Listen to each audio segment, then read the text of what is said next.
People say Gemini is two-faced. They say it casually, like it's a joke that somehow became the only thing people remember about this sign. They paint Gemini as unpredictable, inconsistent, slippery, someone who smiles one moment and disappears the next, someone you can never fully trust. And maybe, if you've only watched Gemini from the surface, the idea sounds believable. But the truth is far softer, far more human, and far more heartbreaking than any rumor ever told. Gemini isn't two-faced. They're two-hearted. One heart they show the world because they feel they have to. The other they keep hidden because they learned the hard way that not everyone deserves to hold something that fragile. If you've ever looked closely at a Gemini, really looked, you might have noticed something most people miss. Behind their bright expression, behind the quick words and effortless charm, there's a flicker of something else, a shadow of thought, a quiet H, a softness they don't let stay long on their face. It's the brief moment right after they laugh, the way their eyes drop just a little too slowly, the way their breath releases like they've been holding something inside all day. You might miss it if you blink. But if you don't, you'll wonder how someone so lively could carry something so heavy underneath. That heaviness is the second heart. The one they protect, the one they rarely speak from, unless they feel truly safe. It isn't darkness. It isn't deceit. It's more like an old diary they keep tucked away, filled with things that shaped them, hurt them, softened them, made them wiser, and made them cautious. And once you understand this, the whole idea of Gemini being two-faced dissolves immediately.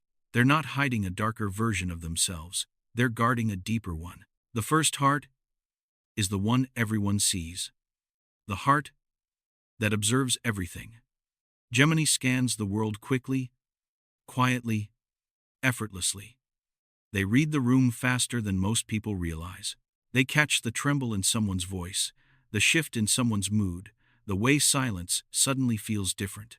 This heart is fast, agile, alive.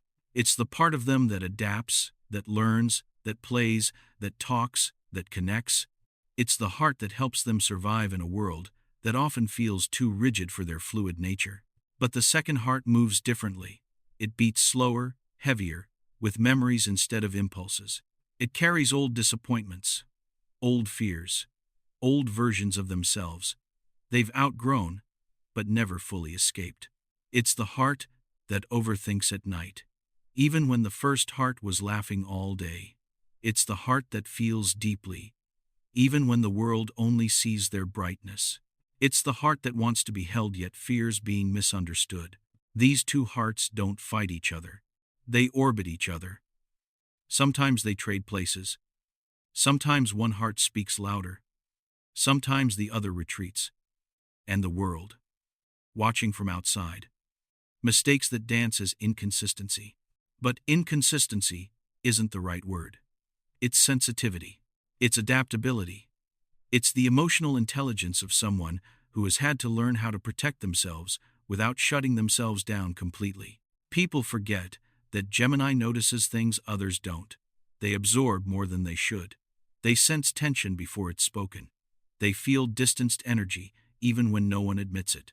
When they suddenly pull back, it isn't because they're bored. It's because something inside them was triggered. Something subtle. Something old. Sometimes their retreat isn't from the person in front of them. It's from a memory that person accidentally touched.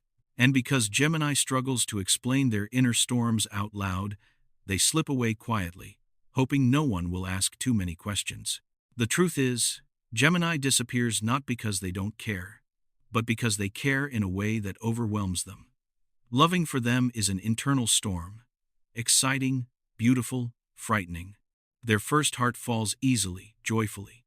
Their second heart hesitates, remembering the cost of trusting too fast. When these two impulses collide, it creates the illusion of inconsistency. But inside, it's simply a soul trying to manage the depth of its own feelings. Gemini often becomes misunderstood because society prefers people who remain the same every day. The same mood, the same reaction, the same rhythm. Gemini is never the same. Not because they're unreliable, but because they're alive in a way that shifts with every conversation, every moment, every insight. They don't just see the world, they interact with it. Emotionally, mentally, spiritually, constantly. Their mind is a moving river, not a still pond. And rivers have currents you can't predict at first glance. But the world doesn't see the river. It only sees the surface. So when Gemini feels safe, and their deeper heart opens for a moment, people are surprised by the depth they never expected. They confuse that depth with contradiction. But it's not a contradiction, it's a revelation. It's the Geminis showing you the part of themselves they usually hide because they've been judged for it before. They soften their voice. They speak more slowly. They sound older, wiser, more delicate, like someone who has lived through more than they admit. This is the soul heart, the second heart. And it is often the most beautiful part of them. The distance between their two hearts is also why they struggle with being fully understood. One heart wants to be seen. The other wants to stay hidden. One wants to explain everything. The other whispers that no one would understand anyway. Sometimes, Gemini opens up just a little, testing the waters, watching your reaction carefully, noticing if your eyes soften, or if your expression shifts into confusion or judgment. That moment tells them everything. If they sense you don't understand, the second heart shuts again, gently but firmly, and the first heart takes over. Smiling, chatting, moving on. It isn't dishonesty, it's self-preservation. If you've ever wondered why Gemini can be the warmest person you've ever met one week and strangely quiet the next, this is why. Their two hearts aren't always aligned. One may feel hopeful, while the other feels cautious. One may want connection, while the other remembers the wounds of giving too much. And Gemini is constantly trying to honor both, without losing themselves. They don't want to be trapped in one emotional state. They don't want to be forced into a single role. They don't want to be measured by a single version of themselves. That's why the label two-faced hurts them, even if they don't show it. Because if people truly knew the tenderness Gemini carries, they would never use that word, not even jokingly. There's another reason people often misunderstand Gemini. The first heart is expressive, energetic, curious. The second heart is introspective, solitary, and deeply spiritual. When Gemini enters the quiet mode, most people assume something is wrong. But nothing is wrong. This silence is where the second heart heals. It's where they make sense of everything they absorbed. It's where they untangle the emotions they didn't have time to process earlier. This silence is not distance. It is maintenance, their way of returning themselves to balance. If you've ever seen a Gemini seated by a window, staring out quietly after a long day, that's the second heart working. And if you've ever thought in those moments that you lost them, you didn't. They were simply gathering themselves so they could come back fully. But many people don't wait long enough to realize this. They mistake the pause for a goodbye. The most striking thing about Gemini's dual-hearted nature is this. When they find someone who accepts both hearts, their love becomes whole. The first heart brings excitement, creativity, laughter, a bright spark. The second heart brings devotion, vulnerability, truth, and a softness they rarely show. When both hearts open to the same person, Gemini becomes steady in a way that surprises even themselves. Their loyalty becomes profound. Their affection becomes deep. Their presence becomes grounding. Because for the first time, they don't feel like they have to choose which version of themselves is acceptable. And yet, because this wholeness is rare, Gemini often goes through life offering only half of their truth to most people. Not because they want to, but because the world hasn't given them many reasons to reveal the rest. If someone judged you every time you shifted or changed or grew, wouldn't you hide some parts too? What people interpret as inconsistency is often just emotional flexibility.